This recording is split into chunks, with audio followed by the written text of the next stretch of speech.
Hey y'all, hope you're doing well today.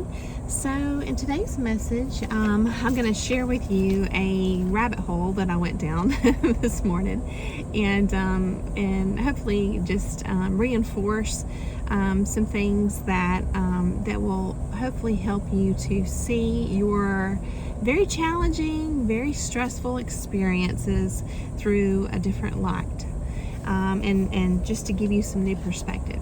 So that's my goal today, to get the wheels turning, which is always my goal. And I just hope that you enjoy the message. All right. So the first thing is I actually had taken out some of the books from my Jeep, and I didn't mean to take all of the ones out that I did. And so I was looking through, for some inspiration this morning, and I found, of course, Old Faithful, Women Who Run with the Wolves. And so I was flipping through, and in the beginning, it's talking about her different techniques, the author, that she used in her practice, right, for her patients. And right then in the very beginning of the book, she was talking about using the term numen, right? Numen and numinosity, which I was introduced to through that book. And it's just a beautiful term. And so I thought, let's just go ahead and look that up and just see if there's, if there are connections regarding that term, and let's see where it goes. So that's what I mean when I say rabbit hole. And so from there, it's... I was able to connect a lot of different puzzle pieces to bring a message that was impactful to me. And anytime something is impactful to me, it's if it feels good, then it's something I want to share with you all. So, all right. So I started with that term, numen, and it's related to divinity and divine will. And then I thought it was interesting that it said specifically to nod. And I thought, okay, it's different. And so then when you look up numinous, it says divine approval. So there you have the nodding, right? Divine approval expressed by nodding the head. So I thought, wow, that's really interesting. And so yes, so to nod is to agree, right? To assent, to agree. And then, of course, you have the opposite, which is lack of agreement or harmony in dissent, right? So you have assent and dissent. And so what was really interesting was to take it a step further and look at what's called the land of Nod, which is in Genesis, I believe. And that is where God banished or exiled Cain after he killed his brother Abel. And so I thought, well, that's kind of strange if that's the land of Nod, and it's where God placed someone, when he clearly disapproved of the actions, right? Because it was a sin. Then that seemed contradictory to me, that nodding would symbolize agreement and harmony, specifically with regards to divinity, right? But then you have this disapproval, right? So I thought, I'm gonna go with this. I'm gonna see where it goes. And so to take it a step further, you've probably heard the phrase to nod off.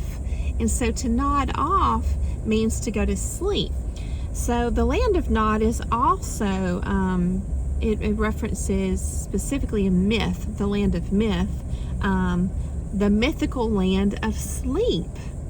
And so I thought, okay, this is making sense now. And so if you think about it, you might say that the mythical land of sleep would be representative of our unconscious part of our psyche, right?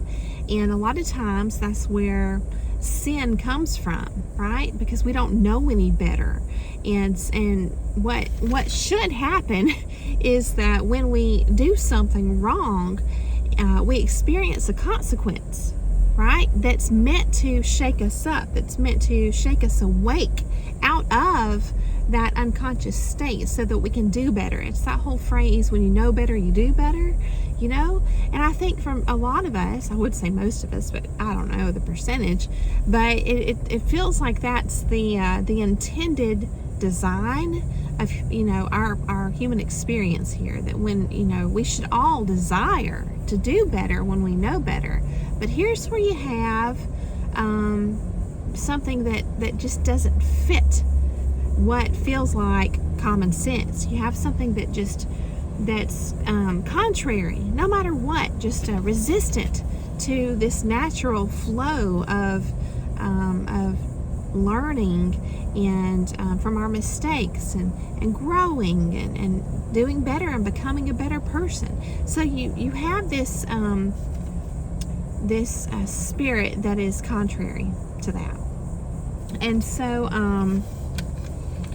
what's interesting is if you look at the hero's journey, because I see it everywhere now. I see it everywhere, y'all. Like everywhere I look, every story in the Bible, every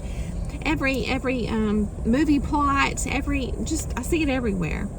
And so, but if you look through that lens for the message today, you might consider that in the beginning, before the hero descends, which is the start of the journey, they're typically portrayed in these fairy tales and folklore, in all these stories, they're portrayed as just naive, right, and innocent.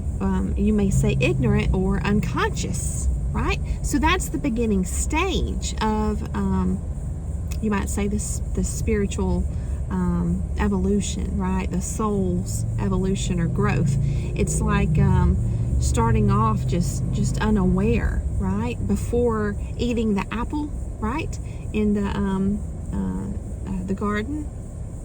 So it's, and I think that resonates. It resonated with me. Like, yeah, that makes sense, So then you have a fall of some kind, otherwise termed as sin, right, through the Christian lens. And again, I just encourage you to apply your own lens to everything I say.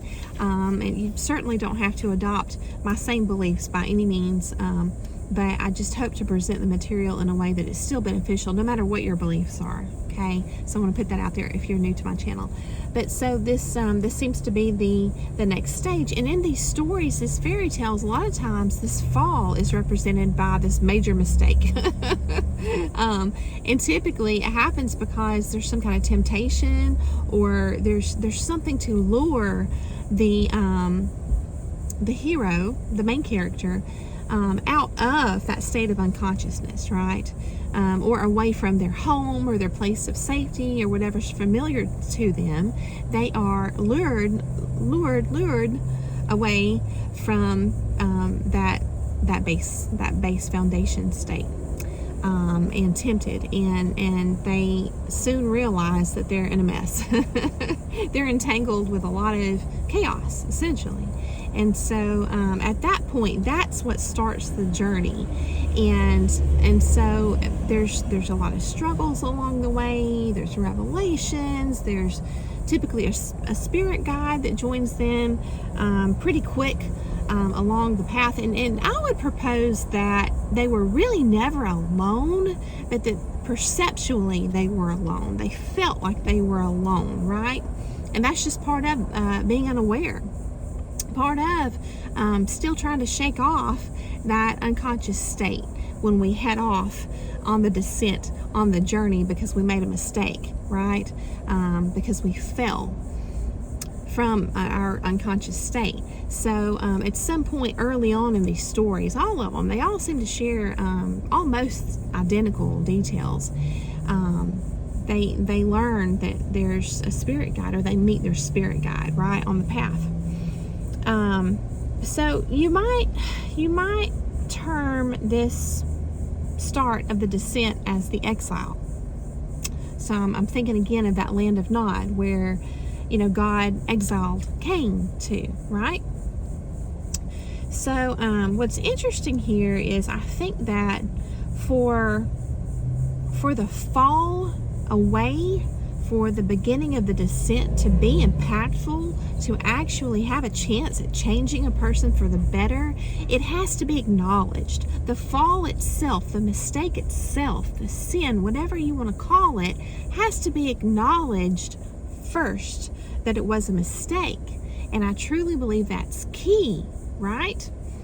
And a lot of times what happens when we acknowledge, okay, that I shouldn't have done that. Like I saw the red flags and I ignored it, or I went against my gut, or I really knew better, or maybe you didn't know better, but you found yourself in the middle of something, and there's typically some degree of regret, because we're trying to make things better and do our best in a situation, but ultimately we can find ourselves in chaos. So once we are able to get to that point to acknowledge it for what it is, that's typically where a person who wants to do better in life and learn and grow is going to feel some amount of healthy guilt for their part, right? Their part in it.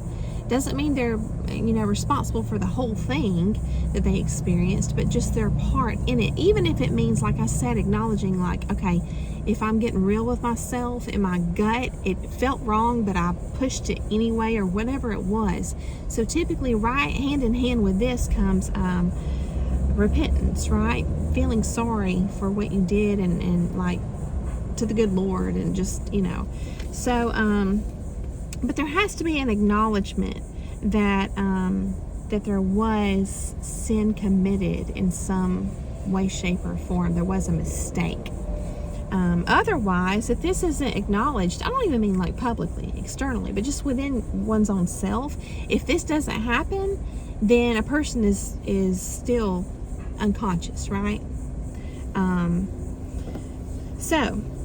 But then you have the exile, which is the start of the descent, and then at some point during being underground or in the underworld or in the valley or at a low point is where the reconciliation with God happens, or the divine union, and then there's the return to the topside world, right?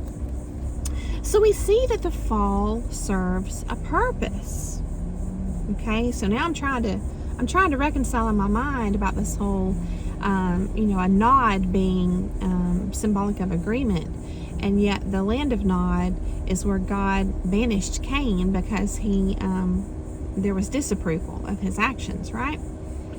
But we see that the fall serves a purpose, right? And we also see that none are without sin. That's what the Bible says. And we know this to be true when we self-reflect, right? We know this, that none of us are without sin. So, talking about the purpose of the fall, I feel like intuitively we know what the purpose is, and there's two ways that this can manifest. The first way I'll share with you is the corrupt way that this manifests, which is, again, the end goal of the fall, okay? And this corrupt way that the end goal of the fall manifests is kind of like that Bible verse that talks about going in through the back door and not through the front gate. It's like trying to go around, the process and still achieve it. It doesn't work. It's false. It's corrupt. It's fake. And let me give you an example. It's when, this is just one example. Like if a group of people is just, they have a habit of gossiping all the time, right? What happens? It forms and keeps going this us versus them mentality. And by doing that, by creating that division between that group and another group of people or whatever, this group feels this unity, right? Because they're unified in, considering this other group the other, okay?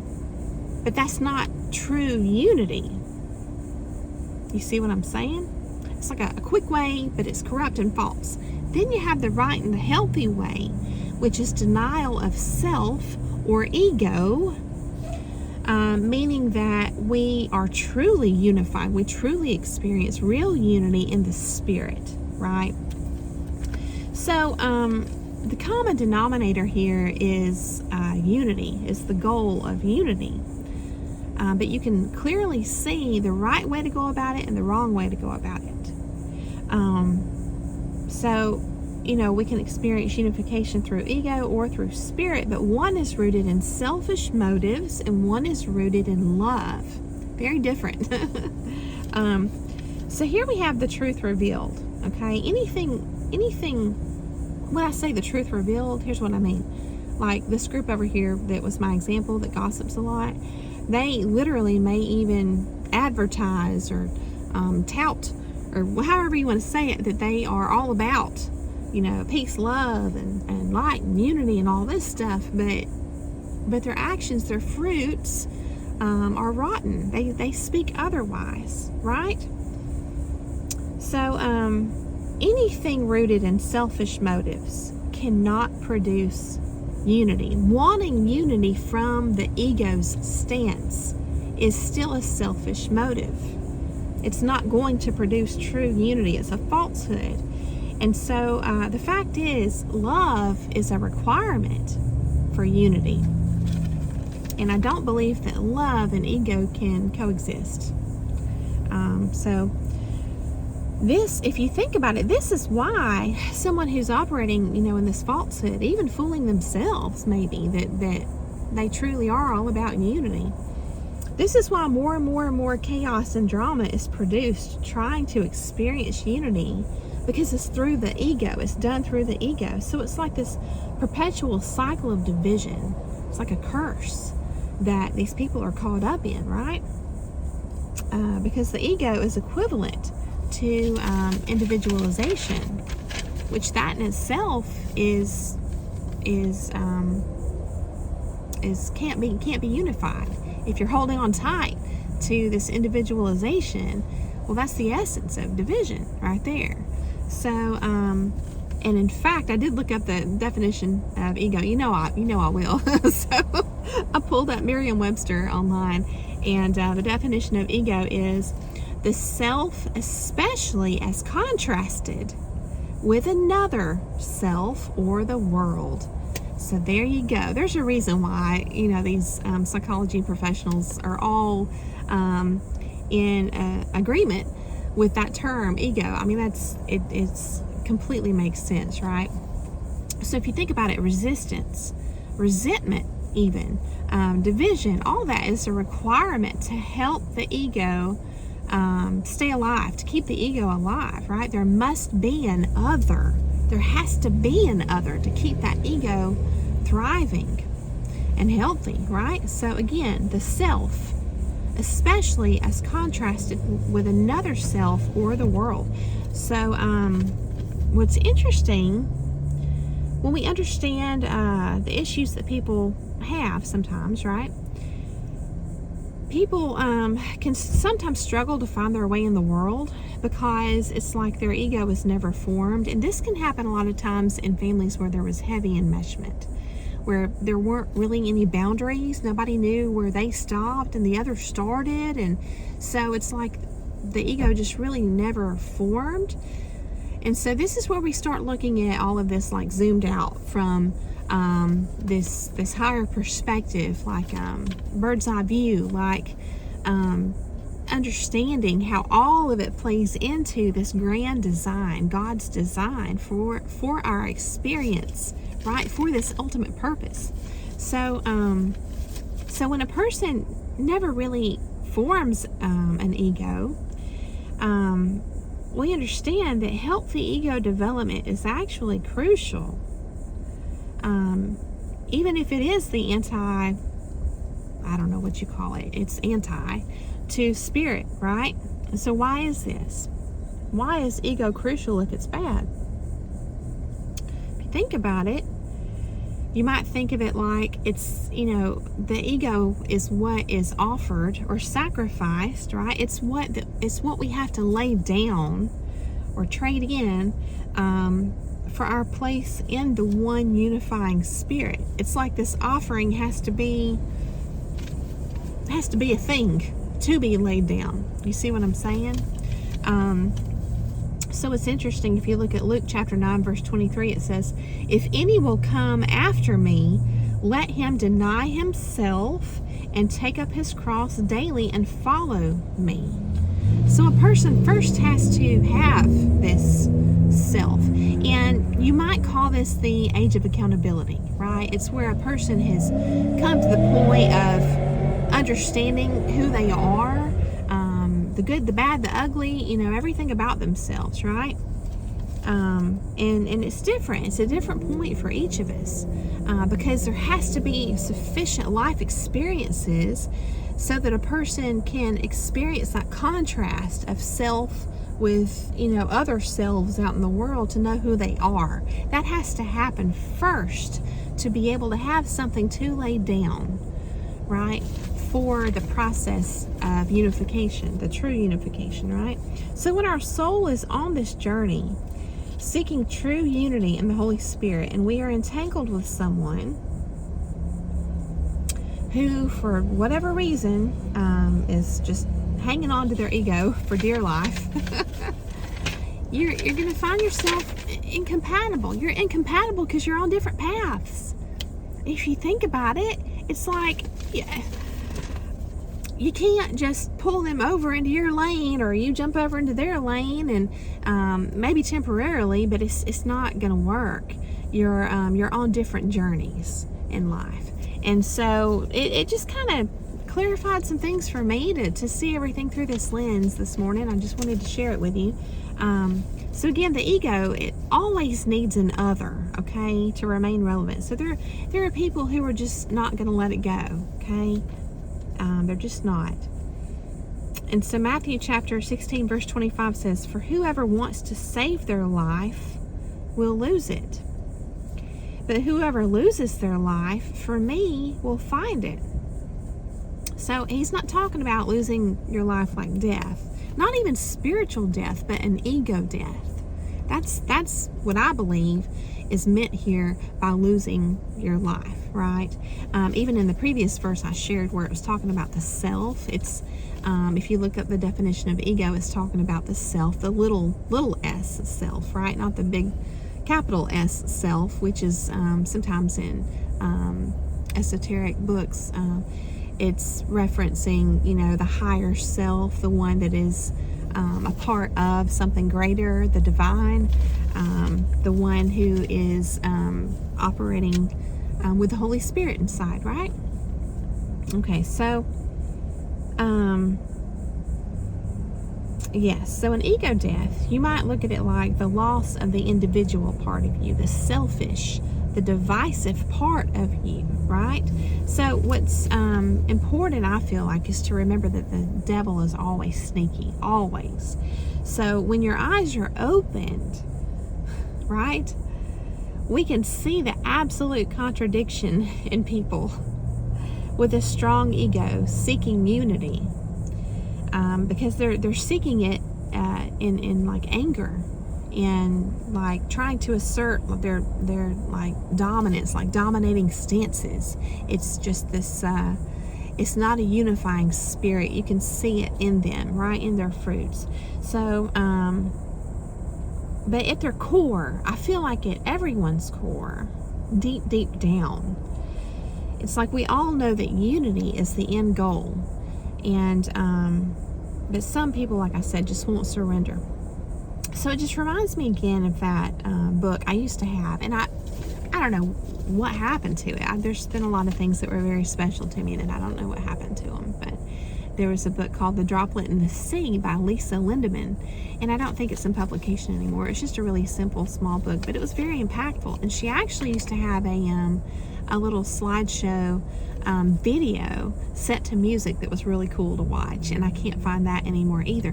But I did find the slide presentation on SlideShare, so I'm going to drop the link to that down in the description for you all. But it's called A Droplet in the Sea, or the droplet in the sea. It was just really cool.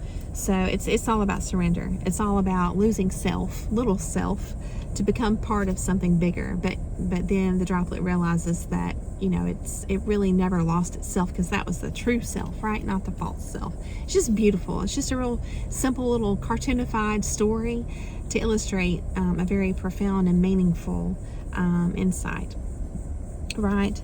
So in thinking about all this today, my realization is that in being the supply, what they call the supply to a narcissistic type individual, what we're doing is we're providing that contradiction to them, right? That keeps their ego propped up. It's like that's why they're always creating drama and chaos and just taking the opposite stance or correcting us or just being contrary all the time. That's why, because we are being used for that purpose to provide this other, right, that they're engaging with to keep their ego secured. You see what I'm saying? So the issue is it places us, right, in that position because we also experience the contradiction. And we don't want it. That's the difference, right?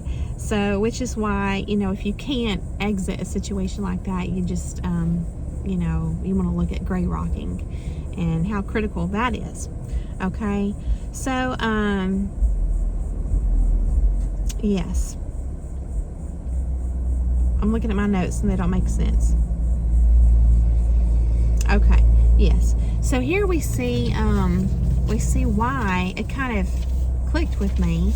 If you are someone who is willing to lay down the ego as much as consciously possible, right? Because nobody's perfect regardless, and we can't, it's my belief that we can't ever fully be perfect in this human form.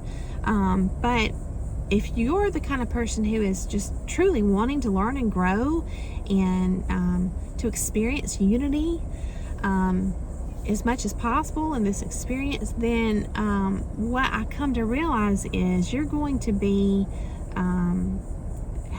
you might say, sought after by others who are in that same spirit as you. Obviously, it's like you're going to be, drawn to one another in this spirit, but you're also going to be attractive to those, not attracted to, but attractive to those who are seeking someone to place in that position of being contrary, even though you're not contrary, because they know that in your seeking unity, that's kind of like how you might translate it over into empathy, being an empath, because they see that you're seeking unity, right? And so they know that that's going to keep you hooked in trying to obtain that unity with this person, when in reality they don't really want it. No matter what they say, if their actions are always creating this resistance, this otherness in you, then even if they fool you into thinking that you're doing it, this is where you just really have to step back and get clarity and spend that time alone in isolation and just it helps to get away from this for everything to click, right? But my point is, your light is going to shine when you have that goal of unity in your heart, and it's going to be appealing to all kinds of people out there. So I just encourage you to treat the light inside, because you can't hide it, right? And you don't want to hide it. The Bible even talks about that, but you want to treat it like the pearl that it is, and just think of it that way. So I hope that this has been enlightening for you. I hope that it got the wheels turning. I hope that it was inspiring and encouraging and validating for all your experiences and for your journey. And I just thank you so much for coming along today to listen to the message. And I hope that you have a beautiful day. And I'll see you again very soon.